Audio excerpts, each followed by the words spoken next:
Hi students, welcome to Galactronics. இந்த வீடியோவில் EC25006 electromagnetic fields and transmission lines ஓட important questions பற்றி பார்க்கலாம். அது மட்டும் இல்லாமல் இந்த சப்ஜெக்டை எப்படி அப்ரோச் பண்ணுறதுன்னு ஒரு ஃபுல் அனலைசிஸும் இந்த வீடியோவில் பார்க்கலாம்.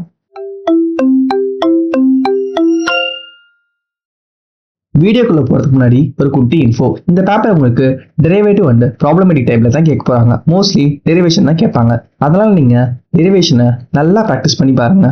அது மட்டும் இல்லாம போன ரெகுலேஷன்ல 2 பேப்பரா இருக்கிறத இப்போ ஒரே பேப்பரா கம்பைன் பண்ணி கொடுத்துருக்காங்க. இதனால உங்களால இம்பார்ட்டன்ட் கொஸ்டினை ஈஸியாக அனலைஸ் பண்ண முடியும். அது மட்டும் இல்லாமல் இந்த சப்ஜெக்ட் உங்களுக்கு இந்த செமஸ்டரில் மட்டும் தான் ஹெல்ப் பண்ண போது பெருசாக உங்கள் ஃபியூச்சருக்கும் தேவைப்படாது. நீங்கள் கேட் ப்ரிப்பேர் பண்ண போறீங்க அப்படின்னா இதில் உங்களுக்கு ஒரு 5 to 10 மார்க்ஸ் கேட்க வாய்ப்பு இருக்கு. பட் இன்டர்வியூவில் மோஸ்ட்லி இந்த சப்ஜெக்டை ப்ரிஃபர் பண்ண மாட்டாங்க.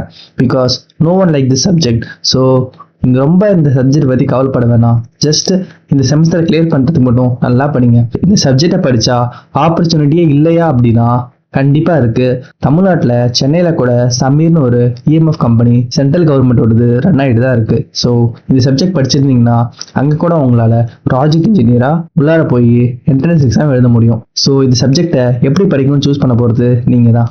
இதுக்கு முன்னாடி செமஸ்டரில் நீங்கள் எந்த கொஷின் பேட்டர்னில் எழுதுங்களோ அதே கொஷின் பேட்டர்ன் தான். உங்களுக்கு 1 மார்க் 10 கொஷின் கேட்க போகிறாங்க. ஒரு 5 to 6 1 மார்க் ஈஸியாக தான் இருக்கும். தென் 3 மார்க். இந்த 3 மார்க்கில் மோஸ்ட்லி ப்ராப்ளம்ஸ் கேட்க தான் இங்கே வாய்ப்பு அதிகமாக இருக்குது. அது மட்டும் இல்லாமல் தியரி தான் நீங்கள் ரொம்ப நல்லா படிக்கணும். ஆம்பர் சர்க்யூட் லானா என்ன, பயோசாவர்ட் லானா என்ன அப்படின்ட்டு பேசிக்காக ஒரு லா இருக்கும். அதை தான் ஸ்டேட் பண்ண சொல்லுவாங்க. ஸோ நீங்கள் ஒவ்வொரு லானா என்ன, அதோட ஃபார்முலா இதை மட்டும் நல்லா தரவாக படிச்சுட்டு போங்க. டெஃபினட்டாக உங்களால் ஒரு 4 to 5 ஈஸியாக அந்த தியரி வச்சு எழுத முடியும். சில 2 மார்க்ஸ் மட்டும்தான் குட்டி குட்டி டெரிவேஷன் அண்ட் ப்ராப்ளம்ஸ் கேட்க வாய்ப்பு இருக்கு. தென் 12 மார்க். இந்த 12 மார்க் பொறுத்த வரைக்கும் ஸ்பிளிட் கொஷின் கேட்கறது ரொம்பவும் கம்மி தான். எதனாலனா ஒவ்வொரு கொஷினும் ரொம்ப பெருசாக தான் இருக்கும் டெரிவேஷனே. ஸோ நீங்கள் அதை முடிக்கிறதுக்கு ரொம்ப டைம் ஆகிடும். ஸோ இந்த சப்ஜெக்ட்ல நீங்கள் ஸ்பிளிட் கொஷின் பார்த்து பயப்பட வேணாம். இம்பார்ட்டன்ட் கொஷின் பார்க்கறதுக்கு முன்னாடி போன ரெகுலேஷன் கூட ஒரு குட்டி கம்பேரிசன் பார்த்துடலாம். இதுக்கு முன்னாடி இன்ட்ரோடக்ஷன்ல divergence theorem, Helmholtz theorem, Stokes theorem நிறைய தியரம் இருந்துச்சு. பட் அதை கூட இந்த டைம் எல்லாமே ஒமிட் பண்ணிட்டாங்க. ஜஸ்ட் உங்களுக்கு ரொம்ப ஈஸியான சிலபஸ் தான். கோஆர்டினேட் சிஸ்டம்ன்றது இதுக்கு முன்னாடி நீங்க 12th படிச்ச அதுதான் உங்களுக்கு திரும்ப வரப்போகுது. அதையே ஒரு யூனிட்டா தான் கொடுத்துருக்காங்க. தென் இங்க இருக்க யூனிட் 2 எலக்ட்ரோஸ்டாட்டிக்ஸ் கொடுத்துருக்காங்க. பட் இங்க பாருங்க எவ்வளோ டாபிக்ஸ் இருக்கு. மோஸ்ட்லி எல்லா டாபிக்ஸுமே அவாய்ட் பண்ணி ரொம்ப கம்மியான டாபிக் தான் கொடுத்துருக்காங்க. தென் மேக்னெட்டோஸ்டாட்டிக்ஸ்லையும் போன தடவை கொடுத்த டாப்பிக்கோட ரொம்ப கம்மியாக தான் கொடுத்துருக்காங்க. இந்த 3 டாபிக் மட்டும்தான் இதுலேருந்து எடுத்திருக்காங்க. அது மட்டும் இல்லாமல் மேக்ஸ்வெல் ஈக்குவேஷனும் யூனிட் 4லேருந்து எடுத்திருக்காங்க. அதுக்கப்புறம் யூனிட் 5ல இருக்க குட்டி குட்டி டாபிக்ஸ் எல்லாமே அங்கங்க இன்சர்ட் பண்ணியிருக்காங்க. யூனிட் 4 வரைக்கும் எல்லாமே கொடுத்துருக்காங்க. தென் டிரான்ஸ்மிஷன் லைன்ஸ் அண்ட் வேவ் கைட்லாம் ஒரு சப்ஜெக்ட்ல இருக்க முக்காவாசி டாப்பிக்கை ரிமூவ் பண்ணி 2 டாபிக் மட்டும் தான் கொடுத்துருக்காங்க. ஒரு ஃபுல் சப்ஜெக்டையுமே ஒரு லெசனாக தான் கொடுத்துருக்காங்க. இதில் முக்கியமாக ஸ்மித் சார்ட்னு ஒரு கொஸ்டின் இருக்கு. ஸோ ஷோரா இந்த யூனிட் பொறுத்த வரைக்கும் உங்களுக்கு ஸ்மித் சார்ட் கண்டிப்பாக ஒரு கொஸ்டினாக வந்துடும். அது மட்டும் இல்லாமல் இந்த மாதிரி வேவ் கைட்னு ஒரு கொஸ்டின் இருக்கு. இந்த வேவ் கைடில் கூட உங்களுக்கு ரெக்டாங்குலர், பேரல் பிளேட் 2 தான் கொடுத்துருக்காங்க. சர்க்குலரும் கொடுக்கல. ஸோ உங்களோட சிலபஸ் பொறுத்த வரைக்கும் நிறைய டாபிக்ஸ் ஒமிட் பண்ணிட்டாங்க. ரொம்பவும் இம்பார்ட்டன்ட் டாபிக்ஸ் மட்டும் தான் கொடுத்துருக்காங்க. ஸோ இந்த டாப்பிக்கை நீங்க ஈஸியாக அனலைஸ் பண்ணி படிக்க முடியும். ஈஸியாக பாஸ் பண்ண ஒரு சப்ஜெக்ட் தான் இது. இப்போ வாங்க யூனிட் வைஸா இம்பார்ட்டன்ட் கொஸ்டினை பார்க்கலாம். இது இம்பார்ட்டன்ட் கொஸ்டின் மட்டும் இல்லை, ஒரு யூனிட்டோட மேக்ஸிமம் கொஸ்டினே இவ்வளோதான். நீங்க இதுல என்ன பண்ணணும் அப்படின்னா 75% ஆஃப் த டாபிக்கை நீங்க கவர் பண்ணணும். நீங்களே டிசைட் பண்ணி படிக்கலாம். எதெல்லாம் அப்படி படிக்கணும்னா, ஒரு 5 டாபிக் இருக்குன்னா நீங்க 3 டாபிக் படிச்சிருந்தீங்க அப்படின்னா அந்த டாபிக்ல இருந்து ப்ராப்ளம்ஸ் கேட்க வாய்ப்பு இருக்கு. மீதி 2 டாபிக்ல இருந்து டெரிவேஷன் கேட்க வாய்ப்பு இருக்கு. ஸோ இதனாலதான் ஒரு 5 டாபிக் இருக்குன்னா ஒரு 75% ஆஃப் சிலபஸோட டெரிவேஷன் நீங்க போட்டு ப்ராக்டிஸ் பண்ணியிருந்தா போதும். ஈஸியாக அந்த சப்ஜெக்ட் கிளியர் பண்ணிடலாம். அது மட்டும் இல்லாமல் நம்மளால ஈஸியாக ப்ரெடிக்ட் பண்ண முடியும் எந்த கொஸ்டின்லாம் வரும் அப்படின்ட்டு. ஃபர்ஸ்ட் யூனிட்ல டாபிக் 1 ஸ்கேலார்ஸ் அண்ட் வெக்டார்ஸ். இது எல்லாமே நீங்க ப்ரீவியஸா 12th படிச்ச அதே கான்செப்ட்ஸ் தான் திரும்ப வரப்போகுது. இங்க பேசிக்கா இது எல்லாமே 2 மார்க்ல கேட்க தான் வாய்ப்பு இருக்கு. ஸோ நீங்க யூனிட் 1ல ஸ்கேலார்ஸ் அண்ட் வெக்டார் அப்படின்ற டாபிக்கை ஜஸ்ட் 2 மார்க்குக்கு தான் பார்க்கணும். தென் கோஆர்டினேட் சிஸ்டம் இருக்கு. இந்த கோஆர்டினேட் சிஸ்டம் ரொம்ப இம்பார்ட்டன்டான 12 மார்க்ல வர வாய்ப்பு இருக்கு. இது கார்ட்டீசியன், சிலிண்ட்ரிக்கல், ஸ்பேரிக்கல், கோஆர்டினேட் ஏகப்பட்டது இருக்கு. ஸோ ஒரு கோஆர்டினேட் சிஸ்டம் இருந்து இன்னொரு கோஆர்டினேட் சிஸ்டம் எப்படி கன்வர்ஷன் ஆகுதுன்னு சொல்லிட்டு ஏகப்பட்ட ஃபார்முலாஸ் ஒரு டேபிள் போட்டு கம்பேர் பண்ணி படிங்க. ஈஸியாக படிச்சு முடிச்சிடலாம். ஸோ கண்டிப்பாக கோஆர்டினேட் சிஸ்டம்லேருந்து ஒரு கொஸ்டின் வரும். நீங்கள் ஈஸியாக எழுதிடலாம். அது மட்டும் இல்லாமல் இதில் 6 யூனிட் இருக்கிறதுனால ஒரே ஒரு யூனிட்ல ஒரு கொஸ்டின் தான் வரப்போகுது. அது இந்த யூனிட்டாக கூட இருக்கலாம். தென் யூனிட் 2 எலக்ட்ரோஸ்டாட்டிக்ஸ். எலக்ட்ரோஸ்டாட்டிக்ஸ் பொறுத்த வரைக்கும் மொத்தம் 5 டாபிக் இருக்கு. ஃபர்ஸ்ட் எலக்ட்ரோஸ்டாட்டிக்ஸ் லா, இந்த கூலம்ஸ் லானா என்ன, காஸ் லானா என்ன, அப்ளிகேஷன் ஆஃப் காஸ் லானா என்ன அப்படின்னு நீங்க எல்லாமே படிச்சிருக்கணும். முக்கியமா இந்த அப்ளிகேஷன் ஆஃப் காஸ் லா ரொம்பவும் இம்பார்ட்டன்டான ஒரு கொஸ்டின். அது மட்டும் இல்லாம நீங்க ஒரு லாவையும் குட்டியா உங்களுக்கு ஒரு டெரிவேஷன் மாதிரி தெரிஞ்சிருக்கணும். தென் எலக்ட்ரிக் பொட்டன்ஷியல், இந்த எலக்ட்ரிக் பொட்டன்ஷியலையும் இந்த 4 topic, electric scalar potential, potential difference, electric field intensity, potential gradient, ஒவ்வொருத்துக்கும் டெரிவேஷன் மட்டும் பார்த்துக்கோங்க. Then boundary condition, one of the most important question அப்படின்னா இந்த பவுண்டரி கண்டிஷன் தான். இந்த பவுண்டரி கண்டிஷன்ல electric boundary condition, dielectric boundary condition ரெண்டுத்தையும் இம்பார்ட்டன்டா படிச்சுக்கோங்க. சிம்பிளா சொல்லணும்னா மொத்தம் 3 பவுண்டரி கண்டிஷன் இருக்கும். எலக்ட்ரோஸ்டாட்டிக்ஸ் யூனிட் 2ல வரது எலக்ட்ரிக் ஃபீல்டோட பவுண்டரி கண்டிஷன், யூனிட் 3ல வரது மேக்னெட்டிக் ஃபீல்டோட பவுண்டரி கண்டிஷன், யூனிட் 4ல வரது எலக்ட்ரோ மேக்னெட்டிக்கோட பவுண்டரி கண்டிஷன். ஸோ இந்த 3 பவுண்டரி கண்டிஷனை நீங்க ரொம்ப தரவா படிக்கணும். பிகாஸ் இதுதான் ரிப்பீட்டடா வர ஒரு கொஸ்டின். ஸோ இந்த டாபிக் 3ல இருக்க பவுண்டரி கண்டிஷனை நீங்க கொஞ்சம் இம்பார்ட்டன்டா பார்த்துக்கோங்க. தென் கெப்பாசிட்டன்ஸ், இந்த கெப்பாசிட்டன்ஸ்ல வர ப்ராப்ளம்ஸ் அடிக்கடி நிறையவே கேட்டிருக்காங்க. இந்த சப்ஜெக்ட் பொறுத்த வரைக்கும் ப்ராப்ளம் ரொம்ப குட்டியான ப்ராப்ளமா தான் இருக்கும். ஒரு 5 லைன்ஸ் 6 லைன்ஸ் தான் ஒரு ப்ராப்ளம் வரும். பட் அந்த ப்ராப்ளம் 13 மார்க்ல டைரக்டா கேட்பாங்க. நீங்களே அந்த ப்ராப்ளம்ஸ் பாத்தீங்கன்னா ரொம்ப ஷாக் ஆயிருவீங்க. இதுக்கு முன்னாடி இருக்க கொஸ்டின் பேப்பர் எடுத்து பாருங்க. அதோட ஆன்சர் என்னமோ ஒரு 4 to 5 லைன்ஸ் அளவுக்கு தான் வரும். பட் அதுக்கு 13 மார்க் அலோகேட் பண்ணிருப்பாங்க. ஸோ இந்த கெப்பாசிட்டன்ஸ் பேஸ்டு சம்ஸ் ரொம்ப இம்பார்ட்டண்டா பார்த்துக்கோங்க. தென் எலக்ட்ரோஸ்டாட்டிக் எனர்ஜி, இந்த எலக்ட்ரோஸ்டாட்டிக் எனர்ஜி ஒரு குட்டி டெரிவேஷன் தான். அந்த அளவு பார்க்கணும் அப்படின்னு இல்லை. ஜஸ்ட் இந்த ஃபார்ம்ல எப்படி டெரிவ் பண்ணும் அப்படின்னு மட்டும் பார்த்துக்கோங்க.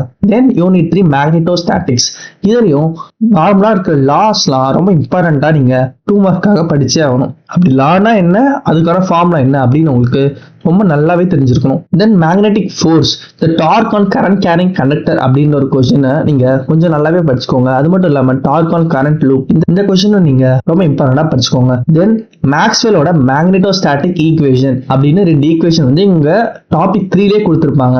ஸோ நீங்க இந்த இடத்துலயும் இந்த 2 கண்டிஷனுக்கு என்ன மீனிங் அப்படின்ட்டு நீங்க ஒரு கிளான்ஸ் பார்த்துக்கோங்க. முக்கியமான யூனிட் 3 ஒரு டாபிக்கான மேக்னெட்டிக் பவுண்டரி கண்டிஷன் நான் சொன்ன மாதிரி இதையும் நல்லா தரவா படிச்சுக்கோங்க. கண்டிப்பா வர வாய்ப்பு இருக்கு. தென் இந்த இண்டக்டன்ஸ்ல செல்ஃப் இண்டக்டன்ஸ் பேஸ்டு சம்ஸ் அதிகமா வர வாய்ப்பு இருக்கு. இந்த செல்ஃப் இண்டக்டன்ஸ், மியூச்சுவல் இண்டக்டன்ஸ் மாதிரி சம்ஸ்லாம் ரொம்ப ரிப்பீட்டடா கேட்டே இருக்க கொஸ்டின். அது மட்டும் இல்லாம எனர்ஜி டென்சிட்டியோட டெரிவேஷனும் ரொம்ப தரவா பார்த்துக்கோங்க. தென் மேக்ஸ்வெல் ஈக்குவேஷன், கண்டிப்பா சொல்றேன், இந்த மேக்ஸ்வெல் ஈக்குவேஷன் இல்லாத கொஸ்டின் பேப்பரே கிடையாது. ஸோ நீங்க 4 மேக்ஸ்வெல் ஈக்குவேஷனை ரொம்ப தரவா டெரைவ் பண்ண தெரிஞ்சிருக்கணும். அப்படி நீங்க பண்ணிட்டீங்க அப்படின்னா ஷோரா ஒரு 13 மார்க் கன்ஃபார்மா நீங்க அட்டன் பண்ண முடியும். அந்த அளவுக்கு இம்பார்ட்டன்ட் தான் இந்த மேக்ஸ்வெல் ஈக்குவேஷன். கண்டிப்பா வரும். நான் இதுக்கு முன்னாடி சொன்னேன் எலக்ட்ரோ மேக்னெட்டிக்கோட பவுண்டரி கண்டிஷன். தென் இந்த வேவ் ஈக்குவேஷனும் நீங்க சும்மா ஒரு கிளான்ஸ் மட்டும் பார்த்துக்கோங்க. இந்த இஎம்ஐ ப்ரோபகேஷன்ல கண்டக்டிங் மீடியம், டைஎலக்ட்ரிக் மீடியம் இருக்கு. இதுவும் ரிப்பீட்டடா அப்பப்போ வந்திருக்கு. பட் ஒரு கிளான்ஸ் மட்டும் இது பார்த்துக்கோங்க. ரொம்ப இம்பார்ட்டன்டா முதல் 2 டாபிக் மட்டும் பார்த்துக்கோங்க. நம்மளோட செகண்ட் பார்ட்டான டிரான்ஸ்மிஷன் லைன்ஸ், இந்த டிரான்ஸ்மிஷன் லைன்ஸ் பொறுத்த வரைக்கும் உங்களுக்கு ரொம்ப ஈஸியா ப்ரெடிக்ட் பண்ணிடலாம். ஏன்னா 2 சாப்டர் தான் கொடுத்துருக்காங்க. அதுவும் ஃபர்ஸ்ட் டாபிக், அதாவது யூனிட் 5ல டாபிக் 4ல இம்பிடன்ஸ் மேட்சிங்ல ஸ்மித் சார்ட்னு சொல்லி ஒன்று கொடுத்துருக்காங்க. ஸோ கண்டிப்பா உங்களுக்கு ஸ்மித் சார்ட் கொஸ்டின் கேட்பாங்க. ஸ்மித் சார்ட் ரொம்ப இம்பார்ட்டண்டா பார்த்துக்கோங்க. டாபிக் 4 மிஸ் பண்ணாதீங்க. இந்த குவார்டர் வேவ் டிரான்ஸ்ஃபார்மர்லாம் ஒரு குட்டி டெரிவேஷன் அண்ட் தியரி கொஸ்டின் தான். ஸோ நீங்க அதையும் நல்லா தரவா படிச்சுக்கோங்க. இந்த ஸ்மித் சார்ட் பேஸ்டு சம்ஸ் எல்லாமே நீங்க தரவா படிச்சீங்க அப்படின்னா ஷோரா டாபிக் 5ல ஒரு கொஸ்டின் எழுதிடலாம். அது மட்டும் இல்லாம இந்த டாபிக் 2ல இருக்க characteristics impedance, input impedance, propagation concept, இந்த மாதிரி டெரிவேஷன் எல்லாமே கொஞ்சம் நல்லா பார்த்துக்கோங்க. தென் இந்த விஎஸ்டபிள்யூஆர் மாதிரி கொஸ்டின்ஸ் எல்லாமே 3 மார்க்ல கேட்க ரொம்ப அதிகமா வாய்ப்பு இருக்கு. அது மட்டும் இல்லாம ரெஃப்ளெக்ஷன் கோஎஃபிஷியன்ட்னா என்ன, டிரான்ஸ்மிஷன் கோஎஃபிஷியன்ட்னா என்ன அப்படின்ற கொஸ்டின்ஸ்லாம் 3 மார்க்கு ரொம்ப இம்பார்ட்டண்டா பார்த்துக்கோங்க. நீங்க டாபிக் 1 அந்த அளவு பார்க்கணும் அப்படின்னு இல்லை. Just equivalent circuit of transmission line மட்டும் ரொம்ப நல்லா பார்த்துக்கோங்க. அது ரிப்பீட்டடா கேட்ட கொஸ்டின் தான். தென் யூனிட் 6 பொறுத்த வரைக்கும் 2 கொஸ்டின் தான் இருக்கு. ஒன்னு பேரல் பிளேட்டோட வேவ் கைட், இன்னொன்று ரெக்டாங்குலரோட வேவ் கைட். இந்த 2 கொஸ்டின் தான் இருக்கு. இல்லை இம்பார்ட்டன்ட் சொல்லிட்டு எதுவுமே நம்ம சொல்ல முடியாது. 3 மோடோட டெரிவேஷன் நீங்க ரொம்ப தரவா படிச்சுட்டு தான் போய் ஆகணும்.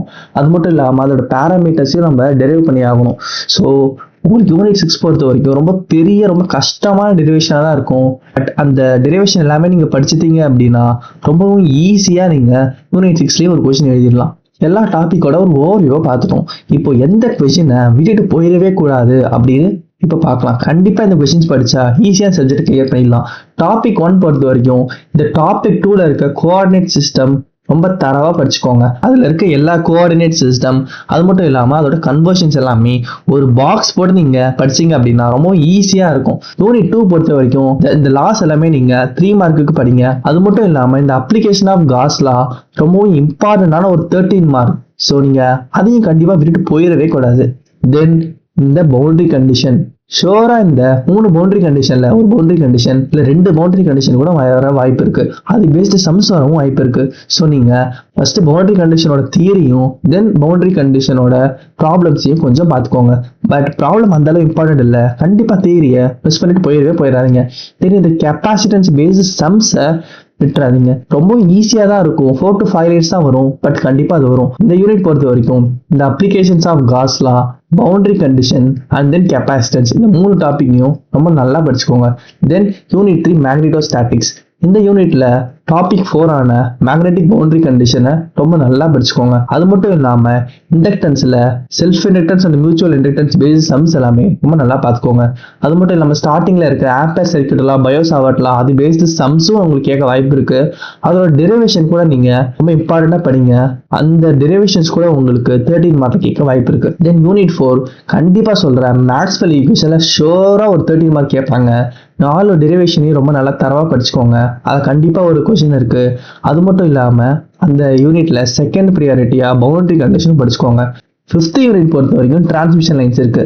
ஷோரா இந்த ஸ்மித் சார்ட் பேஸ் சம்ஸ் ஒன்று கேட்பாங்க. ஒருவேளை ஸ்மித் சார்ட் கேட்கக்கூடாது நினைச்சாலும் வந்து குவார்டர் வேவ் டிரான்ஸ்ஃபார்மர் கண்டிப்பா கேட்டிருப்பாங்க. ஸோ இந்த டாபிக் 4 மிஸ் பண்ணிட்டு போயிடாதீங்க. அது மட்டும் இல்லாம இந்த கேரக்டரிஸ்டிக்ஸ் இம்பிடன்ஸோட டெரிவேஷனும் equivalent circuit of a transmission லைனையும் ரொம்ப இம்பார்ட்டண்டா பார்த்துக்கோங்க. Equivalent circuit of transmission line ரொம்ப பெரிய டெரிவேஷனா இருக்கும், ரொம்ப இம்பார்ட்டன்டான ஒரு கொஸ்டின். ஒருவேளை இந்த கொஸ்டினை உங்களோட செமஸ்டர் எக்ஸாம் கேட்டாங்க அப்படின்னா கடைசி இந்த கொஸ்டின் அட்டன் பண்ணுங்க. தென் யூனிட் 6 பொறுத்த வரைக்கும் நீங்க ஃபுல்லாவே படிச்சுதான் ஆகணும். 2 வேவ் கைட் தான் இருக்கு. அதுல இருக்க எல்லா டெரிவேஷனும் ரொம்ப முக்கியம். இந்த வேவ் கைட் மோட்ஸ்ல வர எல்லா டெரிவேஷனும் நீங்க இம்பார்ட்டண்டா பார்த்துக்கோங்க. ஸோ ரொம்ப ஈஸியான ஒரு சப்ஜெக்ட் தான். ஃபர்ஸ்ட் யூனிட்ல கோஆர்டினேட் சிஸ்டம், செகண்ட் யூனிட்ல boundary condition and application of Gauss law, அது மட்டும் இல்லாம கெப்பாசிட்டன்ஸ் பேஸ்டு ப்ராப்ளம்ஸ். தேர்ட் யூனிட்ல மேக்னெட்டிக் பவுண்டரி கண்டிஷன், குட்டி லாஸ் எல்லாமே படிச்சுக்கோங்க. அது மட்டும் இல்லாம இண்டக்டன்ஸ் பேஸ்டு சம்ஸ் பார்த்துக்கோங்க.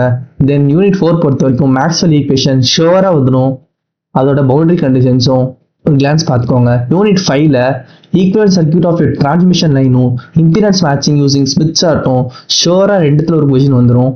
அது மட்டும் இல்லாம டிரான்ஸ்மிஷன் லைனோட பேராமீட்டர்ல கேரக்டரிஸ்டிக்ஸ் இம்பிடன்ஸ் பார்த்துக்கோங்க. டாபிக் 3ல வர எல்லா பேராமீட்டர்ஸுமே உங்களுக்கு 3 மார்க்ல கேட்க ரொம்ப அதிகமான வாய்ப்பு இருக்கு. யூனிட் 6 வேவ் கைட்ல கண்டிப்பா டிஎம், டிஇ, டிஎம் மோட்ல டெரிவேஷன் தான் கேட்பாங்க. ஸோ இதுல எந்த அளவுக்கு நீங்க ப்ராக்டிஸ் பண்றீங்க அப்படின்றது ரொம்ப முக்கியம். அவ்வளவுதான் இந்த வீடியோ. நான் சொன்ன கொஸ்டின் மட்டும் படிச்சீங்க அப்படின்னா பாஸ் மார்க் இல்ல, ரொம்ப நல்ல மார்க்கே ஸ்கோர் பண்ணலாம். இது ஒரு ப்ராப்ளமேட்டிக் அண்ட் டெரிவேட்டிவ் பேப்பர் அப்படின்றதுனால ஏதாவது கஷ்டமான ப்ராப்ளம் உங்களுக்கு கேட்க வாய்ப்பு இருக்கு. அப்படி ப்ராப்ளம் கேட்கிறப்போ நீங்க படிச்ச டெரிவேஷனை கொஞ்சம் ஃபார்முலாஸ் எழுதி சால்வ் பண்ண ட்ரை பண்ணீங்கனாலே உங்களுக்கு நல்ல மார்க் எடுக்க வாய்ப்பு இருக்கு. ரொம்ப ஈஸியா பாஸ் பண்ற சப்ஜெக்ட் தான் இது. ரொம்ப கஷ்டமான டாபிக்ஸ் எல்லாமே அவங்க ஒமிட் பண்ணிட்டாங்க. ஸோ நீங்க ஈஸியா ஒரு 2 days உட்காந்தாலே ஃபுல் சிலபஸையும் கவர் பண்ணிடலாம். ஸோ எந்த கொஸ்டின் வந்தாலும் விட்டுட்டு வந்துடாதீங்க. ஜஸ்ட் உங்களுக்கு தெரிஞ்ச ஃபார்முலாஸ் எழுதிட்டு வாங்க, கண்டிப்பா மார்க் கொடுப்பாங்க. இந்த சப்ஜெக்டோட வீடியோ உங்களுக்கு வேணும் அப்படின்னா மறக்காம கீழே கமெண்ட்ல போடுங்க. இந்த வீடியோவை உங்க ஃப்ரெண்ட்ஸ்க்கு ஷேர் பண்ணுங்க. இந்த மாதிரி கண்டென்ட்க்கு கேலக்ட்ரானிக்ஸை சப்ஸ்கிரைப் பண்ணிக்கோங்க. தேங்க்யூ ஃபார் வாட்சிங். See you in the next video.